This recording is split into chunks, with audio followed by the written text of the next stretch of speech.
Hey, Coach, good morning. While we wait on questions, could you take a moment to comment on your team as you prepare for the Florida game?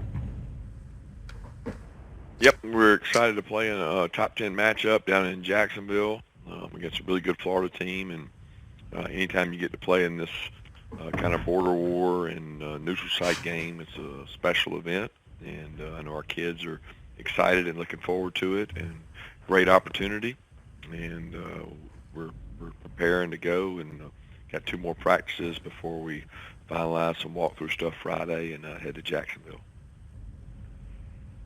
First up is Murray Poole, Bulldog Illustrated. Hey, Kirby. Good morning. These freshmen going down to Jacksonville for the first time, Kirby, do you think they'll be a little wide-eyed in this setting, or you think, playing before the big crowds and at Dooley Field and also, of course, with the big stadium in Knoxville, they'll be pretty well prepared for what they see Saturday? And the follow-up on that question is, if you could give me the progress, how you think the development of Nolan Smith has been this season.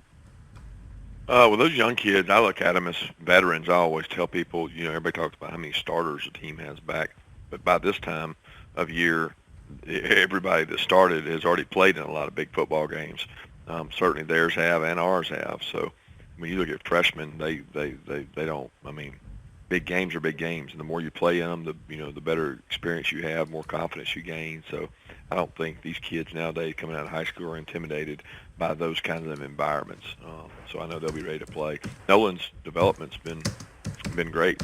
He's very intelligent. He's one of the kids that comes in and meets extra. You can tell it matters to him. He wants to play well. He studies his opponent. Very bright kid and extremely high motor, and he's continuing to get better every game. Thank you. Next is Robbie Andrew, the Gainesville Sun. Hey, Coach. Kirby, Hey. what would you say is your team's identity at this stage of the season?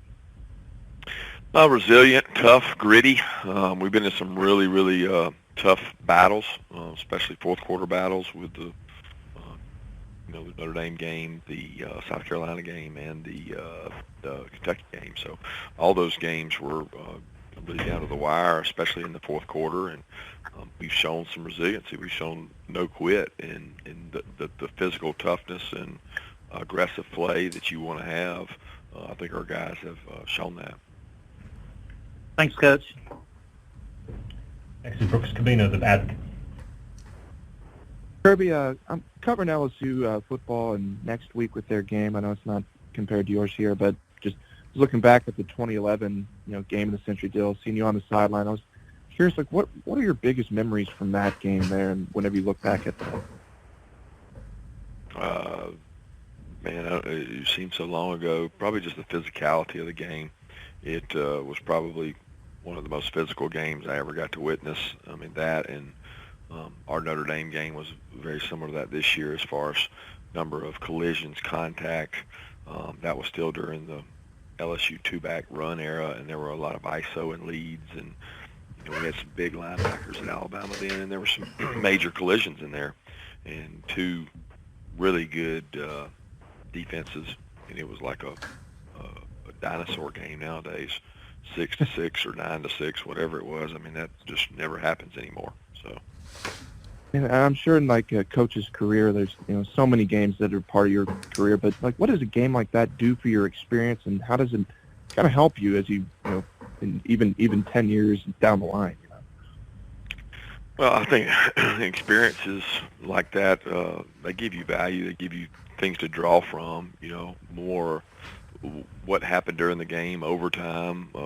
Probably the biggest, most valuable thing from that game was that it didn't define the season, and that kids bounced back and played hard and got another opportunity because of what they did after that game. But it was a very memorable game, that's for sure, because it was physical. Thank you. Next is Steve Moulton of WDDN. Hey, Coach, how are you? Hey, Steve. Development-wise, along the offensive line, tell me what you saw, especially out of the bye week, and certainly the challenge that Florida front seven is going to pose on Saturday, Coach. Well, number one, it seemed like it was the first time that everybody was healthy at the same time.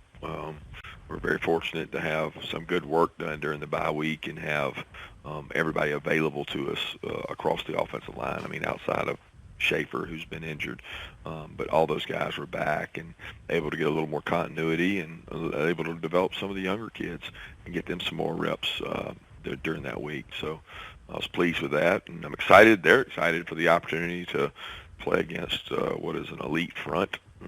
Quickness, speed, physicality, pass rush, high motor guys, a lot of twitch guys. So, you know, they're going to have to rise to the occasion because they're going to go against what's one of the most productive fronts in the country. And just from that bye week on the self-scout, Coach, of just reevaluating both offensively and defensively, where do you think this identity of this team stands right now heading into the last half of the year, Coach? I think anytime you talk about identity, it's you create that by how you play and what you put on tape. It comes with the physicality. It comes with a brand of football that, you know, our backs and our offensive line are probably the strength of our team, and finding ways to create identity for them. Defensively, it all starts up front. You got to be able to control the run game. And when you can control the run game, it allows you to do other things with the rest of your defense. And then special teams will continue to work on the fundamentals to get an opportunity to hopefully make some game-changing plays, because that's an area that we certainly got to improve in is special teams. Thank you, Coach. Coach, thank you for your time. Thanks.